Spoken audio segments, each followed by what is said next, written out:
अतुल, तुम यहाँ क्या कर रहे हो? अरे तुम्हें शर्म नहीं आ रही क्या? मैं तुम्हारे दोस्त की बहन हूँ। नहीं, मुझे लगा ये प्रवीण का कमरा है इसलिए मैं। अच्छा, बेवकूफ समझ के रखा है मुझे? हाँ, तुम्हें पता नहीं दादा का कमरा कौन सा है? छीना क्यों? छुआ मत मुझे, दूर रहो मुझसे, दूर रहो मुझसे। क्या हुआ? दादा, मैं कपड़े चेंज कर रही थी और ये अतुल मुझे वहां से झांक झांक के देख रहा था। मोनिका, तुम्हें ठीक से दरवाजा लगाना चाहिए था ना। दादा, मोनिका देखो, इस पे गुस्सा होने की जरूरत नहीं है। अरे होने वाला पति है तुम्हारा, और वैसे भी नेक्स्ट ईयर इसके साथ शादी होने वाली तुम्हारी। एक मिनट, नेक्स्ट ईयर क्या? मेरी इससे शादी नेक्स्ट जन्म में भी नहीं हो सकती। मोनिका दादा प्लीज। मोनिका, मोनिका मेरी बात।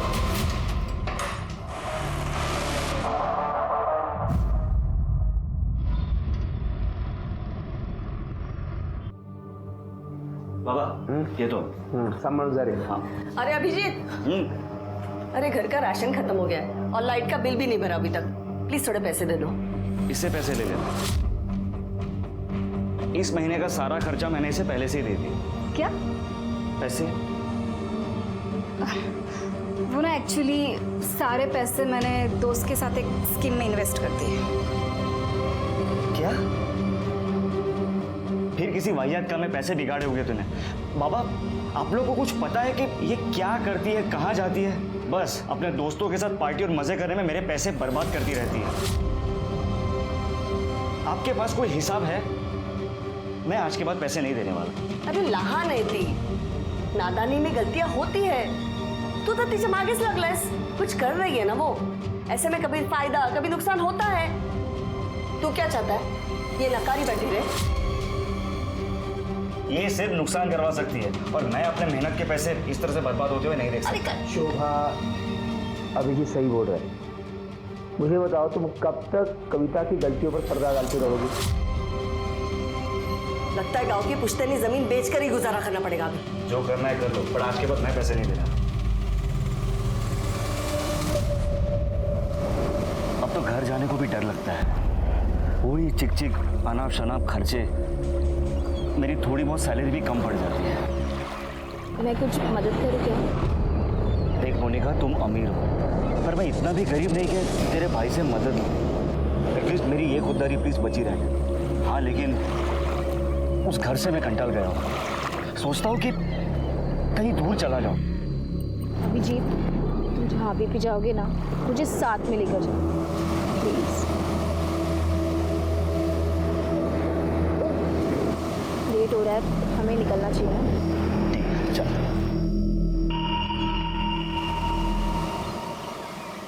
हेलो, तुम्हारे भाई को पता है क्या? उसी के दोस्त के साथ तुम्हारा चक्कर चल रहा है? नहीं, दादा को कुछ नहीं पता, लेकिन अगर तुमने उनकी कान भरने की कोशिश की ना, तो तुम्हारी ये शक्ल मार मार के बिगाड़ दूंगी मैं। चलो अभिजीत।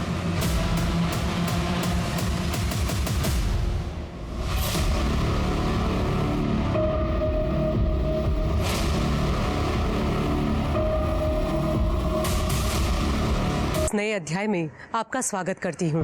इस दुनिया में अगर किसी चीज को बुरी नजर से बचाकर रखने की सबसे ज्यादा जरूरत है तो वो है प्यार। हम सब अपने रिश्तों में प्यार और भरोसा चाहते हैं।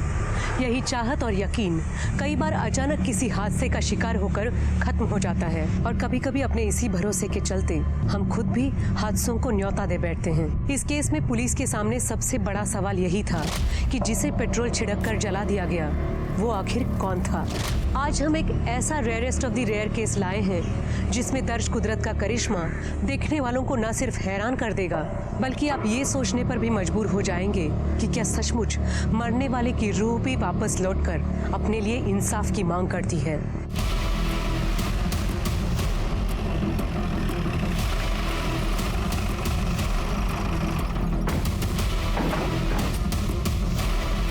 किधर है? अब किधर है?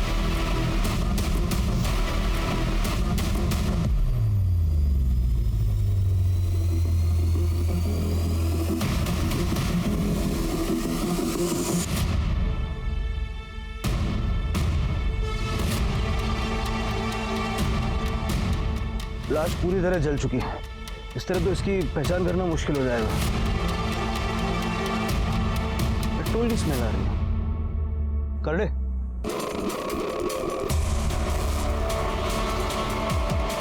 सर सर, ये क्या मिला है और इसमें थोड़ा पेट्रोल भी बचा है। शिरके, फॉरेंसिक टीम को बुलाओ और हाईवे पे जितने पेट्रोल पंप्स हैं सबका सीसीटीवी फुटेज निकलवाओ। हो सकता है वहीं से कुछ मिल जाए। बघा जरा अजून काय सापडतंय का? सर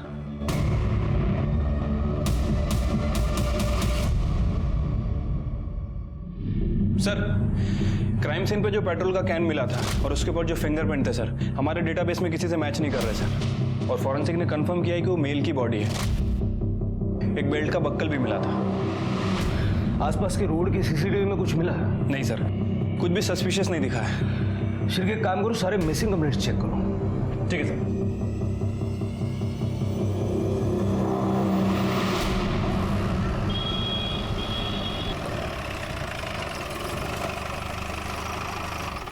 सर, जो डेड बॉडी हमें मिली थी उसकी पीएम रिपोर्ट आ गई सर। उसकी उम्र तकरीबन 25 से 30 साल के आसपास है।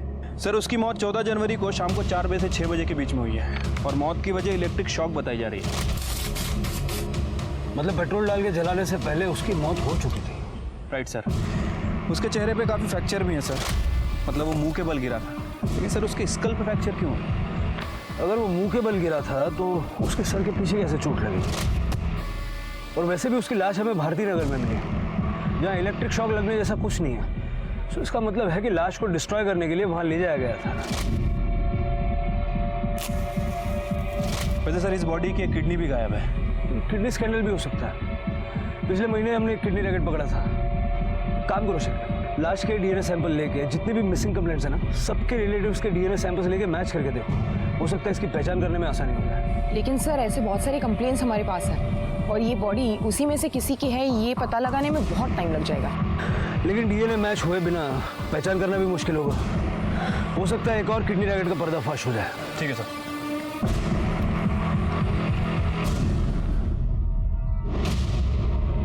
तमाम कोशिशों के बावजूद पुलिस को ना ही उस अनजान लाश की शिनाख्त में कोई कामयाबी मिल रही थी और ना ही कातिल का कोई सुराग मिल पाया। लेकिन 2 साल बाद अचानक एक ऐसी अजीबोगरीब घटना घटी कि खुद पुलिस भी हैरान रह गई।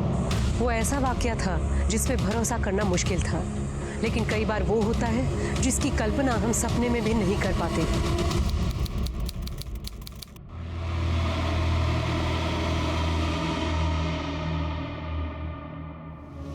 भूख लगा है। क्या रे, अच्छा तरीका निकाला है तूने पैसा मांगने का। चल निकल। कर दे। काय झालं? सर ये बोल रहा है कि 2 साल पहले भगवती नगर में किसी को जलाया था। हाँ, तब उसका भूत इसको बार बार दिख रहा है। शिरके से मिलवाओ इसको। सर पर ये माल फूकनारे लोग हैं, इन लोग कुछ भी बहाना बता के पैसा निकालते। इग्नोर कर लो सर इनको। करडे मी म्हणतो तेवढं करा, शिरकेकडे नाही आता। सर चल रे।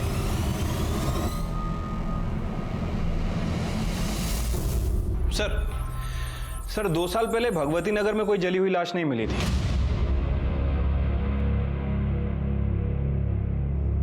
भगवती नगर नहीं, भारती नगर। तुम्हें याद है 2 साल पहले भारती नगर में हमें एक जली हुई लाश मिली थी। 25-30 साल का लड़का था, एक किडनी भी गायब थी।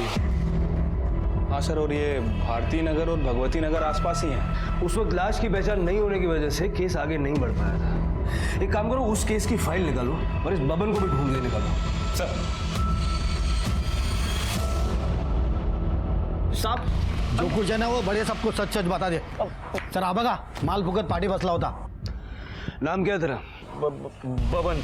बबन, तेरी ये भूत वाली कहानी है मजेदार, लेकिन तेरी बात पे कोई विश्वास क्यों करे? यकीन मानिए साहब, मैं सच बोल रहा हूँ। उस भूत ने मेरा जीना हराम कर दिया है।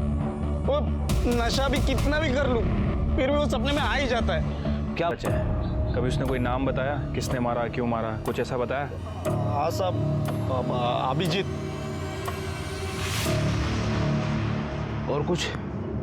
क्या हुआ, कैसे हुआ? अरे साहब, मैं सच बोल रहा हूँ, मेरे को कुछ नहीं मालूम है साहब। मैं आपके हाथ जोड़ता हूँ, मेरे को इस भूत से बचा लो। किसी दिन इसके डर से मैं मर जाऊंगा साहब। ठीक है, अभी निकल, लेकिन इधर उधर भागना मत। ठीक है साहब। इस भवन का भूत उतारना पड़ेगा, जरा नजर रखो इस पे। सर शिरके, 2 साल पहले की मिसिंग कंप्लेंट्स दोबारा चेक करो। उसमें अभिजीत नाम के 25-30 साल के लड़के की कोई कंप्लेंट है क्या, जरा देखो। ठीक है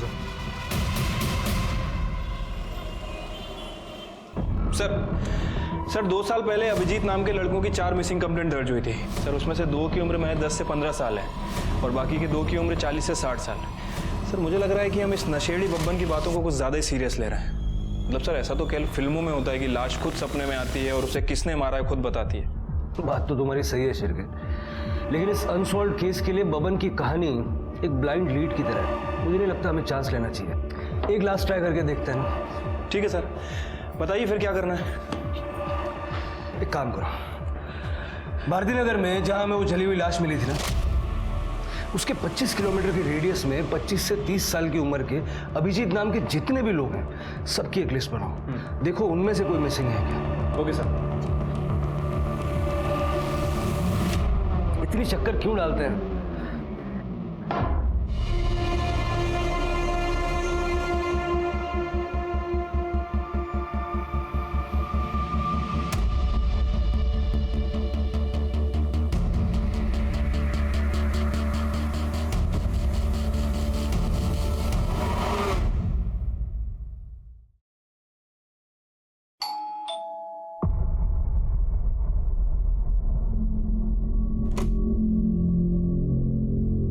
चंद्रकांत यादव का घर यही है? हाँ। बाबा। टाइगर, पुलिस साहब, आप यहाँ? घबराइए मत, हम लोग बस जनरल इंक्वायरी के लिए आए हैं। अभिजीत नाम का लड़का यहीं रहता है? रहता था साहब। अभिजीत मेरा बेटा है, लेकिन 2 साल पहले वो घर छोड़कर चला गया है। वो अभी तक नहीं लौटा है। 2 साल पहले आपका बेटा घर छोड़ के चला गया और आप लोगों ने कोई मिसिंग कंप्लेंट ही नहीं की? क्या कंप्लेंट करते साहब, वो खुद घर छोड़कर चला गया। फिर उसने एक मैसेज भी लिखा कि वो नहीं आएगा वापस। हमारा और उसका संबंध खत्म। उसके बाद हमने उसका फोन भी ट्राई किया, लेकिन हमेशा बंद ही आया। साहब एक मिनट रुकिए।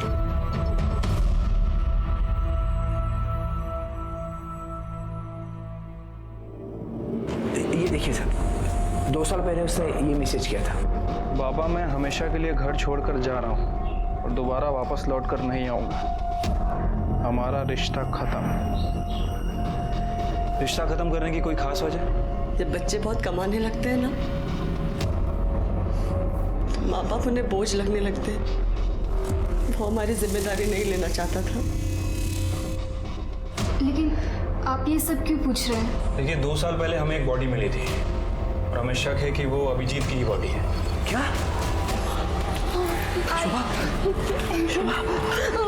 क्या बोलते हैं? रो मत। हो सकता है वो हमारा अभिजीत नहीं होगा।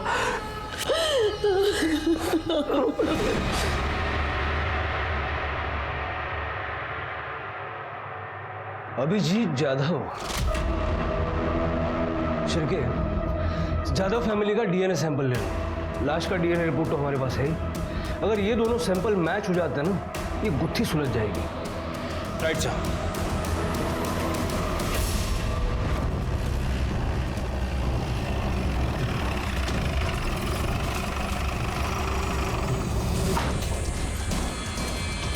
कहाँ जा रहे हैं आप लोग? साहब, वो जब से पता चला है कि अभिजीत का शायद खून हो गया है, तब से उसकी माँ की तबीयत बहुत ख़राब है। उसको डॉक्टर के पास ले जा रहा हूँ। ठीक है, लेके जाइए इन्हें। जी। लेकिन उसके बाद आपको हमारे साथ चलना होगा। आपके साथ? क्यों साहब? डीएनए टेस्ट के लिए। डीएनए टेस्ट के लिए? अब इससे ज़्यादा मैं पुलिस के सामने मुंह खोलूंगा तो खुद मुसीबत में फंस जाऊंगा। सर डीएनए रिपोर्ट आ गई है सर। जो बॉडी हमें मिली थी उसका डीएनए चंद्रकांत के डीएनए से 50% मैच हुआ है। मतलब सर कंफर्म है कि वो बॉडी चंद्रकांत के बेटे अभिजीत की है। इस भवन का नशा उतारने का टाइम आ गया। मुझे पहले ही डाउट था कि उसने हमें पूरी बात नहीं बताई थी। क्राइम लोकेशन और विक्टिम का नाम किसी को सपने में कैसे आ सकता है? हाँ सर, वैसे डाउट तो मुझे भी था, लेकिन अभी रिपोर्ट कंफर्म होने से डाउट खत्म हो गया है। फिर के हो ना हो, मुझे लगता है बबन ने ये पूरी घटना अपनी आंखों से देखी है। अभिजीत के घर वालों से पूछताछ करो और बाद में इस बबन को भी उठाओ। ठीक है सर। साहब, हमारी तो पूरी उम्मीद ही खत्म हो गई। अब तक तो ऐसा लगता था कि अभिजीत कभी ना कभी तो घर आ जाएगा। मैं तो उसका 2 साल से इंतजार करता रहा, अभी भी करता था साहब, लेकिन दुर्भाग्य से फोन ही आया, उसकी मौत की खबर आ गई साहब। हमने ऐसा क्या गुनाह किया था साहब कि भगवान ने ऐसी सजा दी कि हम अपने बेटे का अंतिम संस्कार भी नहीं कर पाए साहब। चंद्रकांत जी, संभालिए अपने आप। देखिए, हमने बॉडी की शिनाख्त करने की बहुत कोशिश की थी, फिर पीएम रिपोर्ट से हमें पता चला कि उस बॉडी की एक किडनी गायब है, तो हमें लगा कि शायद ये कोई किडनी रैकेट का मामला हो। नहीं साहब, कोई किडनी रैकेट का मामला नहीं था। दरअसल कुछ साल पहले मेरी एक किडनी खराब हो गई थी, तो साहब अभिजीत ने उसकी किडनी मुझे देकर मेरी जान बच गई थी साहब। अभिजीत की किसी के साथ कोई दुश्मनी, कोई लड़ाई, कोई झगड़ा? हमारा बेटा तो बहुत अच्छा लड़का था, कुड़ी होता तो उसकी किसी के साथ क्या दुश्मनी हो सकती है? चल बैठ नीचे। बबन, तुझे जो जो पता है सब कुछ बता दे, वरना जो तरीका हम अपनाएंगे ना, तेरे पीछे जो भूत पड़ा हुआ ना वो भी डर जाएगा। हाँ, मैं सच बता रहा हूँ, मेरे को जितना मालूम था मैंने सब बता दिया। अच्छा, जब ये कुछ बताने के लिए तैयार हो जाना तब इसको मेरे सामने लाना, तब तक इसकी खातिरदारी करो। सर, सब नहीं, सब नहीं, मैं